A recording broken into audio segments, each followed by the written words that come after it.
Hey guys, it's Mr. FS Football here. Uh, I just wanted to make this video to sort of discuss an important topic that I believe needs to be discussed, especially in the sort of YouTube social media footballing community. Um, there's this idea that we can enhance a player's sort of IQ and understanding of the game through sort of positional drills and understanding how well. You're supposed to position yourself based off whether you're left wing or right wing or center mid, things of this nature. And fundamentally, while I do believe that a positional sense, it is important to have a positional sense in general for a football player to understand where they are more likely to relate to other players on the pitch. I believe fundamentally everything that relates to good performance on the pitch spans from perception and the ability to sort of read the game and give what is required in that specific moment. So when one is discussing IQ, a lot of the times in social media and the YouTube context, it's given as like understanding the X's and O's of the game, the 3v2s, where do we have the man up? Yes, I think that's important, but I think a lot of the times we fixate solely on this aspect, or we tend to overvalue this aspect, when in reality, the truth is much more simple. It's your position is your reference point with regards to how you relate to the players around you on the pitch and how you relate to opponents that are close to you on the pitch. So let's take a left winger, for example. Because of the fact that he's a left winger, he most likely will relate with the left center mid on his team and the left back on his team in terms of associations, and in terms of one-on-ones or in terms of confrontations, most of his duels will most likely be with the right center back or the right back or right center mid. So I think positional understanding goes so far as to understand that what you're most likely to see in a game in terms of your matchup, but the real that shouldn't be contributed to IQ.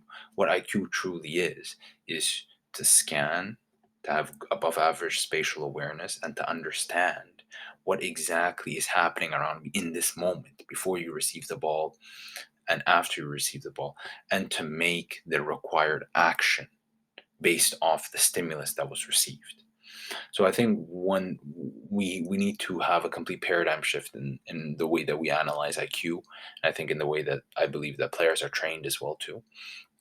Those can be concepts for other videos, but I just wanted to make this video to sort of give my analysis, or sort of to shed some light on what I believe to be the important characteristics and what comes up frequently in games, so players can have a better idea of how to prepare for different situations. So without further ado, let's get into the video.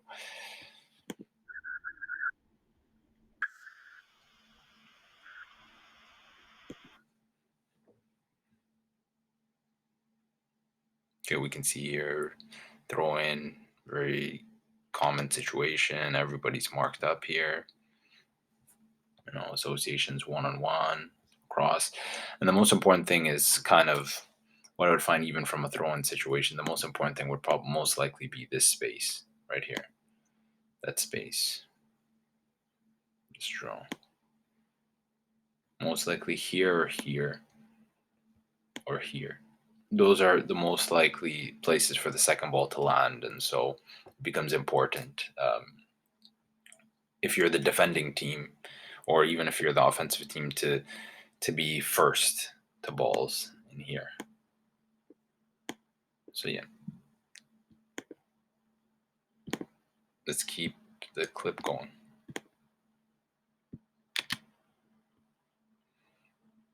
Okay, the ball's won. Liverpool controlled the transition moment very well. Okay, so this is kind of just this phase of the game is where the center backs and the the center backs and the midfielders through here, here, and here have to provide good movement and associations with their defenders, with the back line, to be able to create a sufficiently good enough build up to provide good scoring opportunities for the attackers. And so this is really where IQ comes into play, because let's say, for example, here you would have in Liverpool's system, it's most likely a 4-3-3. You would have maybe a right center mid, a left center mid, or it's just some sort of a center mid in this space. But when he decides to arrive in the space, or when he decides to leave the space, is completely up to his interpretation and how he relates to this player. If he were to receive the ball, how he would be able to find space in between players and also in between the lines of the opposition. So let's just play the clip so we can kind of just understand how it's done at the top level. So Joe Gomez dribbling here. Joe Gomez, first and foremost, we can see that Joe Gomez might be looking for this pass to Thiago. If Thiago kind of checks into here, there could be a third man opportunity with Bajcetic. Sorry if I can mispronounce that name. I completely botched that. But a new young player in Liverpool, midfield, defensive mid. So that's the first. So based off your IQ, that should be the first sort of scenario that should be in your mind. It doesn't necessarily have to always be the case, but you should already, if you're a high IQ player, you should already be getting used to building scenarios in every single situation, especially as a midfielder. So that's option number one. Let's see if that's used. Okay, Joe doesn't go with that, but he turns his body towards here. So he has to play an option now. It's probably going to be Thiago or Robertson, or if somebody's arriving late here in the half space. Okay, so it goes to Robbo. Yeah, and then we go back. So looking back at this play, at this attempted build up, what we find is the best, going back to what we were, the best association or the best way to create a forward option a forward vertical option that allows us to move forward and progress the ball to the strikers like Mo and Cody Gakpo would probably have been this third man combination. What I would have suggested for Joe is to kind of just stay on the ball here. Just keep your foot on the ball, attract Danny well back to you, and then once Danny gets to, let's say, around halfway, once he closes down about halfway, this looks like it's about 10 yards, 10 meters. So once he gets to about like 5 meters away from you, he should be about right here where the X is. Once he gets to there, then the pass goes. Then the pass should go to Thiago, because then Bajcetic would be free. Because the distance, third man combination. So in this situation, let's just watch it again to kind of just see what Thiago does. So now all eyes on Thiago. So he rejects the first option for the third man combination here. Ball gets to Robbo. He's deciding whether he should check into this space or not. I mean, it would most likely be a very low receiving the ball here there would be a very high likelihood of him being dispossessed, because he would have Pascal Gross, he would have I think Sully Marsh, and he would probably have Denny Welbeck, all condensing the space. So he probably smartly, I think, in this situation, decides to potentially leave the space open for maybe if Bajcetic wants to check into here to receive the ball. And then he rightly should probably just move into here, take Pascal Gross away to give more time and space for Bajcetic if he wants to come and receive the ball. So, I mean, Robbo doesn't even consider it. Robbo kind of already has his mind made up that we're going to reset the build-up, and that's completely fine. So let's take another example now. Okay, so now the press is on. First of all, good cover shadow here. So I think it's Ferguson, doesn't allow Konate to be involved in this play. And then the associations in the press are very good with the Brighton players close enough to be able to challenge any Liverpool player if they were to receive the ball. So that naturally leads Alisson to go long. They win the second ball. And I think this is also something that we're seeing a lot with Liverpool as well now, especially this year. It might leading to their poor performances in games, and their poor as a corollary, their poor results. They're not very they're not very adept at closing spaces around the ball. I think in prior times, I think even Tifo, there's a Tifo video recently that discussed this, but sort of these spaces around the ball, these sort of mini mini spaces, or in this case, a very large space. These spaces around the ball usually would be won or controlled by Liverpool players, which allow them to be in better positions to win second balls. Because if they're able to win second balls, it allows them to attack a lot quicker, allows them to attack with less defenders in front of them. And so it just leads to higher percentage offense. So in most situations, what we're seeing now with Liverpool, there's the lack of that compactness around the ball, especially when there's a long ball or some sort of aerial or 50-50 duel to be played. So we find that is a big weakness in their game. Reasons as to why that's the case, honestly, I have no clue. It could just be a lot of the players that are very good at that system, like Milners and Hendos and the Fabinhos, have kind of just slowed down and their productivity is decreased. There's Wijnaldum as well too, who's no longer available for the team. Sadio Mane, who's also a beast in second ball situations. So I think it's a mixture of kind of just key crucial players not being in form as well as losing key pieces to that style. So the second ball is lost here, which is very dangerous. And this is another thing that I find also, even at the top level, I think there is a lot of the times when you watch top level football, there's a lot of I think there's a misunderstanding in terms of what we're actually watching. A lot of times we like to give characteristics to players based off actions that they produce on the field.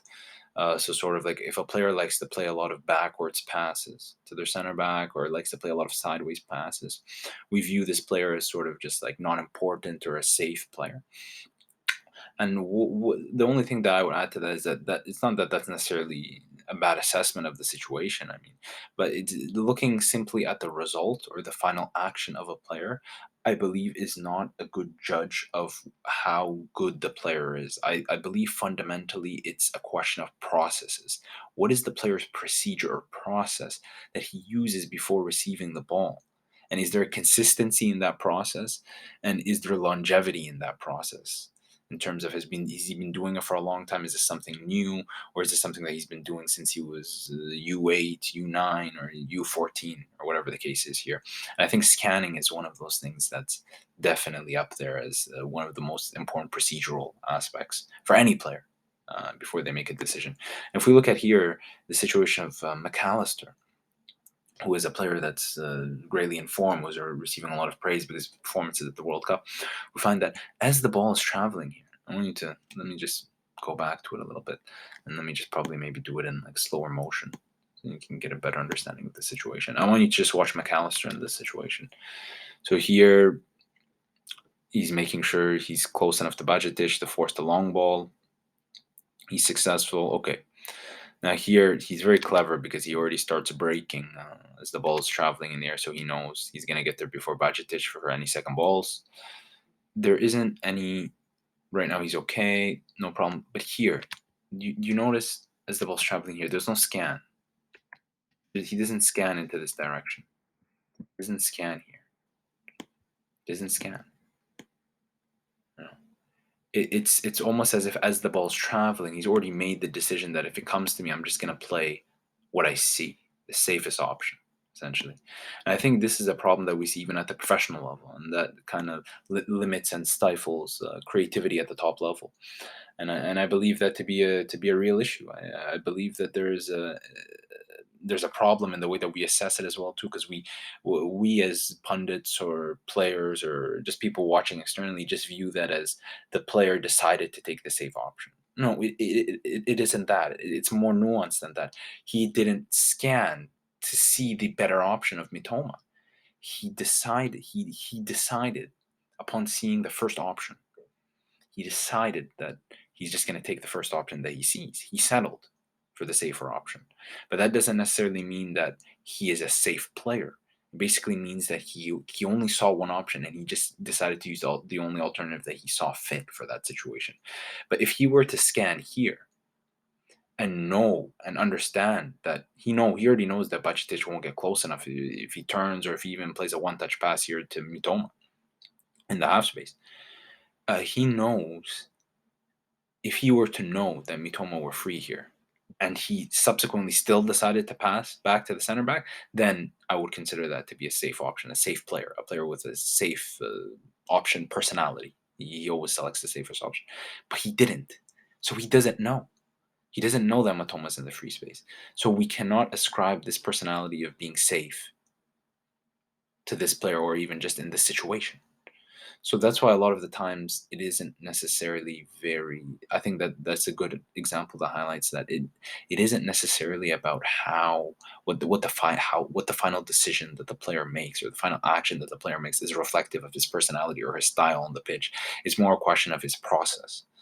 Is his process, did he see the option? If he didn't see the option, we can't say that he's a safe player because he just didn't see the option. He didn't have the choice.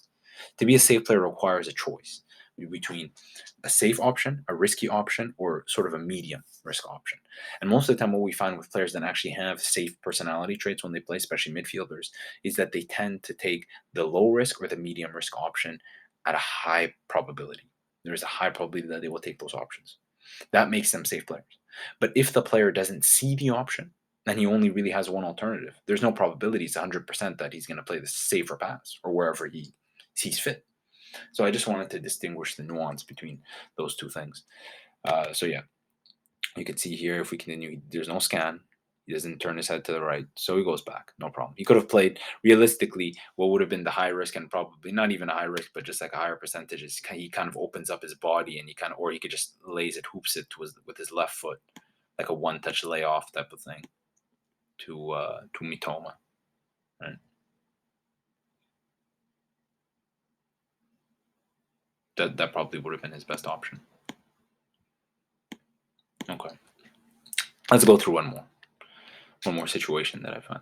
Okay, so the ball here goes back to the center back. There's no problems. Actually, let me go back to regular speed. No problems here. So they build up. Like here, and this is something new style of build up with De Zerbi at Brighton, where they like to have a sort of a box and then wide guys, and then another. So a box here. They tend to have a box here, the two center backs, and then the two center mids, and then there's another box here.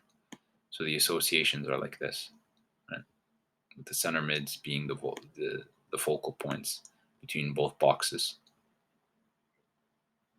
This is sort of their associations.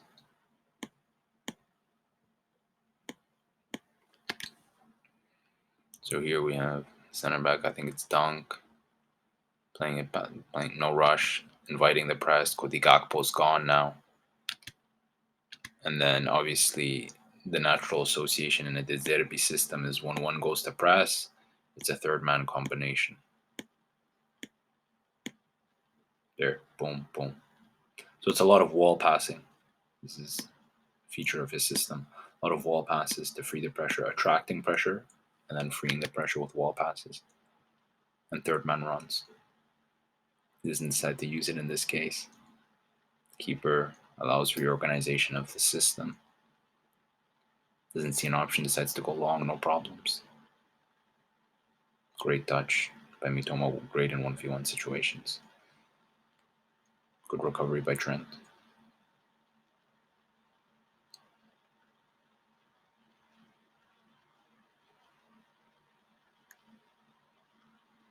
Yeah, well done to relieve yourself of that pressure. Ball goes out wide. Sully March, great 1-2 combination. Yes, and then good recovery from that. Okay, so just wanted to go back on this. This is another one where I think a lot of the times we need to make a distinction between athleticism and being able to read the play for a center back. So in this case, I guess our case study is going to be Joe Gomez in this situation, who we know to be an athletic defender that doesn't necessarily have the best IQ or read the game very well, but he seems to do well enough at this level. So watching Joe in this situation, what we find is very interesting actually, because as the ball's traveling here, now let's make this slow motion. As the ball's traveling here, He knows that Harvey Elliott is on the back foot here, but he knows he also has Thiago that can cover this space. And most likely, what it looks like is Tariq Lamptey is making the run into this space, and he's probably going to get the ball back into this space from Sully Marsh. So a 1-2 combination. He knows that's coming. So most likely, what he has to be aware of is, all right, is Danny Welbeck going to pull off? If Tariq Lamptey receives it here, let's say this is T for Tariq. If Tariq receives here, he has the option of playing a through ball. So Joe has to be cognizant of two things. If Danny Welbeck decides to spin off and make the run into this space, so he has to be cognizant of his right shoulder, but he also has to step up to a certain extent to be able to provide direct pressure if Tariq Lamptey were to receive the return pass from Sully Marsh. So there's two things in his mind right now. So let's see how he navigates now. Let's watch Joe. Ball comes, he scans. Okay, so he decides to play a little bit. He doesn't step up too much. He decides to play it a little bit conservative, being wary of Danny Welbeck's run in behind. Okay, so as we can see, the pressure, the pass wasn't necessarily ideal. It was a little bit. I think it was a little bit too far away from Tariq, but he's fast enough to make it work. He decides that he might be able to engage, but then he very well, good IQ to realize that this is also spatial and cognitive awareness to understand that the distance that the ball's traveling at, he probably won't be able to get there before Tariq. So it's a split second decision. I mean, they're pretty both they both look like they're about 5 meters away from the ball, but Tariq looks slightly closer to it from this angle. So he makes a slight millisecond decision to step back and to jockey and to just see how the situation plays out. Now he's ready. He's ready. He's weary of the run. So he decides to engage now with Tariq because he knows that at this point he might be able to close him down. He's close enough to engage. A little heavy touch from Tariq, and he's able to make the challenge. So that's sort of just like a small high level summary of the kind of decisions that you have to make as a center back, whether to not go, whether to go, and you require a great degree of high IQ in terms of your spatial awareness, in terms of especially things like measuring distances with your eyes, measuring speeds, velocities, how quickly balls are moving, how quickly players can move, and so there's a lot. There's a lot to unpack. But I think for today we'll just leave it here. 2 minutes in, maybe made like a 20-minute video, but yeah. So Mr. FS Football, you know, hopefully I'll be making videos soon, a lot more sooner, and yeah, I'm out.